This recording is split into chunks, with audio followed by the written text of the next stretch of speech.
At this stage in my life, I've been communicating with more people than I've ever communicated with. And I would say I have the opportunity to communicate with more people than I've ever had. And if you think about it, all of us do. There are millions and billions of people just click away. It's kind of crazy to think about. But when you have access to that many people and you talk to that many people on a regular basis, you start to pick up on common trends. And there's a very common trend that I've been picking up on.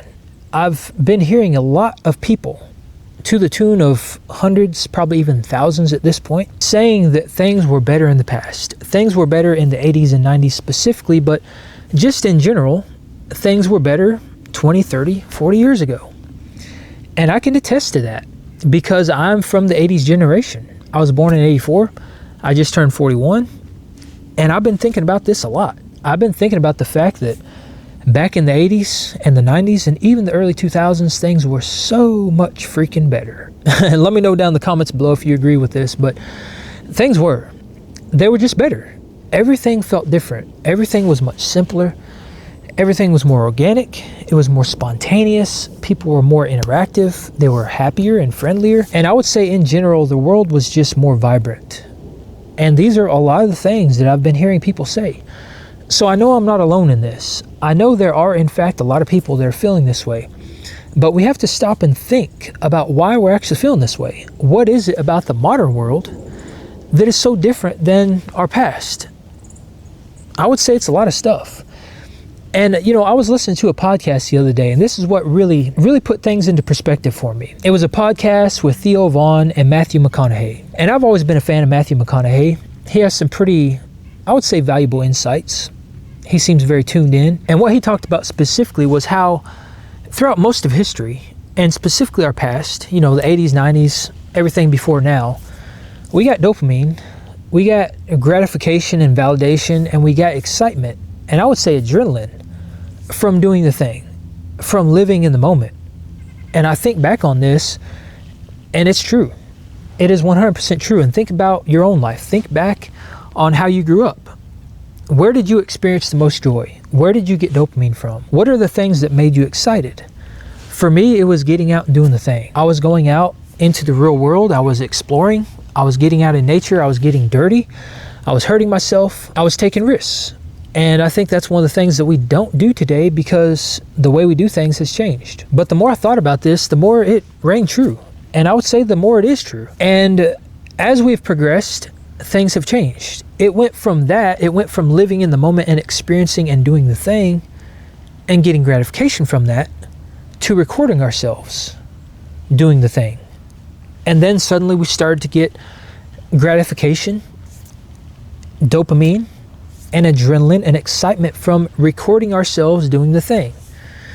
I can think about a lot of examples where I see this in my own life. When MySpace came out, if you are old enough to remember MySpace, it was a huge deal. My MySpace had thousands of photos on there. And the thing I looked forward to the most was recording or photographing certain aspects of my life and posting that on MySpace. And back then it wasn't even about likes. That's what's kind of weird about it. It was just the act of recording myself knowing that I'm capturing that moment. That gave me joy. That gave me gratification. It probably gave me a dopamine hit and some adrenaline. And again, when I think back on that, I definitely see that.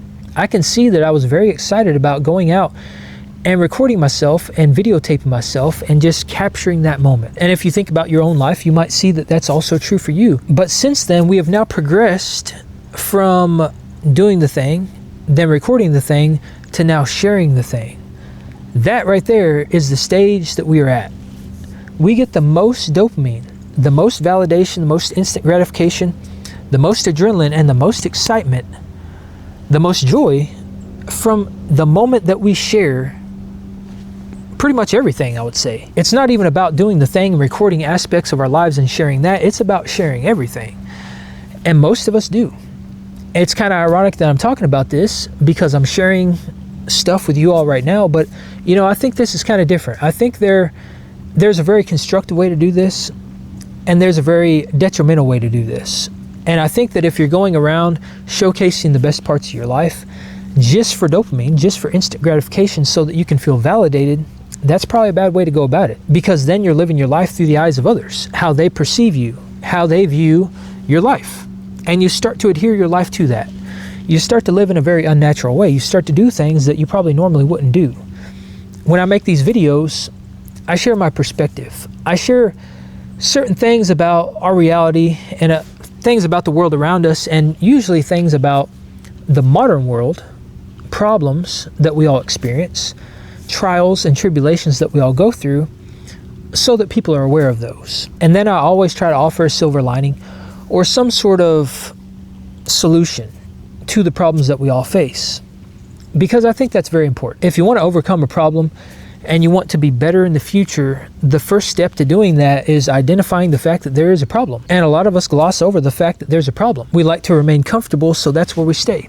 We never venture outside of that. And like I mentioned before, we don't take risks, because sometimes seeing the truth means that you're taking a risk, because now you're doing things that go against the grain. Now you're doing things that are slightly unorthodox, that a lot of people, if you factor in groupthink, might not agree with.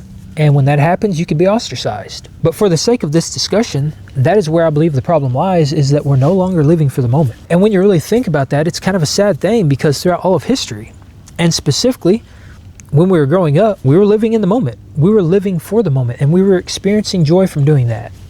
And I think that's one of the big reasons why things feel like they've changed so much, and a lot of us don't align with the modern world, is because we're no longer living in the moment. We don't experience the same level of joy and excitement when we're in the moment, because now we've progressed beyond that, and we're now living for sharing the moment. It's a very unnatural way to live, because if you think about our entire existence, going back way beyond what any of us have experienced, that is how we lived.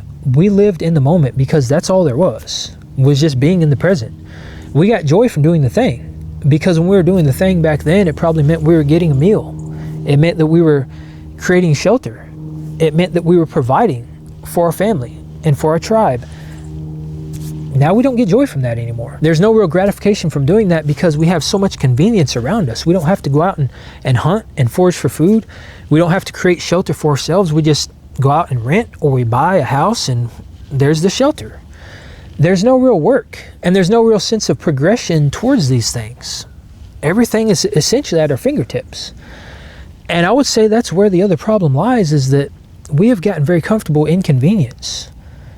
Because not only are these things that I just mentioned a form of comfort and are at our immediate fingertips, but everything else is, including getting the gratification, getting that dopamine and that excitement. It's all at our fingertips.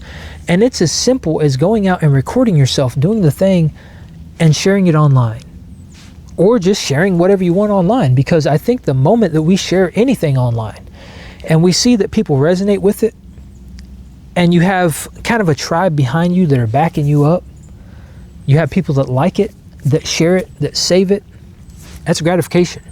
And that is at our fingertips. It is instantaneous. We don't have to work for anything anymore. It's all there. It's all accessible, and anybody can access it. But we have become very hyperstimulated, way beyond anything that we've experienced throughout our entire existence. We have been removed from that old timeline, and we've been thrown into this new one. We are on a very small fragment of our existence, and within that small fragment, everything has changed. It's actually kind of baffling to think about how much things have changed in such a short time period, but here we are, and all of us are in it. We're in this together, and I feel like most of us are probably experiencing and feeling the same thing, but a lot of people just don't want to speak out about it because they're comfortable, or maybe they don't want to be ostracized. But there's nothing wrong with talking about these things and highlighting the fact that there might be a problem there, and that some of us feel like we don't fit in, because once we bring these things to light, we can figure out what the solution is. And in this case in particular, I feel like there is a solution. I feel like there actually is a silver lining. And I feel like in order to overcome this problem and to get back to the simpler ways of doing things, when the world was more vibrant and we got joy from just being present in the moment, we don't actually even have to remove ourselves from technology.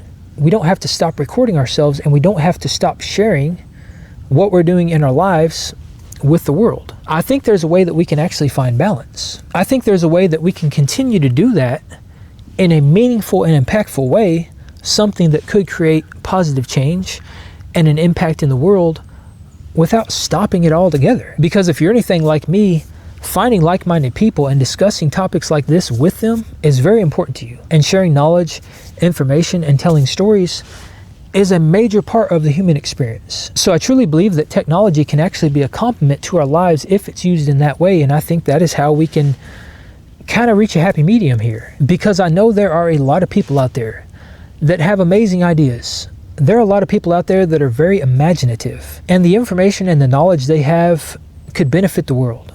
And that's no exaggeration. We like to discount our perspective and our views on life just because we as individuals don't believe that we hold the power for change, that we could possibly have an impact on the world. But I can tell you from experience, that is 100% a falsehood. And there was a saying that I heard a long time ago that really struck deep within me. And that is that the graveyard is full of a lot of good ideas. It's true. There are a lot of people out there that have great ideas. They have things in this brain of theirs, in their mind, that could change the world, but they never speak about it. They never share it with the world. And that's a terrible thing. And if you really step back and think about how many people there are in the world, and how many of those people have something in their mind that they could share with the world that could make a difference, that never do it, and that idea, that belief, or that knowledge dies with them, that is a crying shame. So if this is something that hits home with you, you might want to consider that. Consider the fact that when we just share random aspects of our lives with no true purpose or meaning behind them, it's not constructive. The only reason we're doing that is so that we can experience that excitement, that dopamine, that adrenaline. It's so that we can get the gratification and the validation from people that don't even care about us. The only thing we're doing when we do that is creating a false persona. We're creating a false reality around ourselves, and we're trapping ourselves in a box that can be really hard to escape from. Because once you create this false reality around yourself and that's the way you start to live your life, you're trapped in a way of living very unnaturally. You're now living for other people instead of living for yourself. You're now doing things that you wouldn't normally do if there was nobody around, if you didn't have anybody to compare yourself to. That's a very bad trap to fall into, but a lot of us fall into it. And I would say that that is the definition of brain rotting content. That right there is the content that causes our brain to atrophy. The only thing that happens is that we feel worse about our own lives. We get depressed. We get down on ourselves because we're not living that life. Even though that life is based on a falsehood. It's not even real. It's just our very limited perception based off of the information we're given. So in that same vein, maybe overcoming this problem is as simple as just sharing things that are constructive. If you have an idea, something in your mind that is eating at you, something that you believe to be a truth, or something that resonates with you that you believe will resonate with other people, something that you just want to get out but feel like nobody's going to relate to, consider throwing that out there. Consider letting that be the thing that brings you joy and gratification. Because I can tell you that the simple act of just sharing things that are weighing on you, it can be a big weight that's lifted off your shoulders. It can be a great way to just get things out there, to stop keeping things bottled up inside of you. And what you'll also start to find is that you're never truly alone. Because in our modern world, we are more connected now than ever, but we are simultaneously more disconnected than we've ever been throughout all of history. But that could not be further from the truth. The only reason we feel that way is because we don't communicate the same way we used to. We don't connect with one another the same way we used to. And if you want to prove that to yourself, consider sharing your ideas with people. Sharing the things up here that make you you. That is the way that we can leverage technology and use all of this stuff that we have at our disposal, not for brain rot and for content that doesn't matter, but for good. For things that can actually create a positive impact in the world around us, that can create a positive impact in the lives of other people. And by doing that, it's going to ripple out. Because when you create a positive impact in someone else's life, there is a very strong tendency to pass that on. That's the butterfly effect. That is how we create meaningful and lasting change. And that is how we become the change that we all want to see.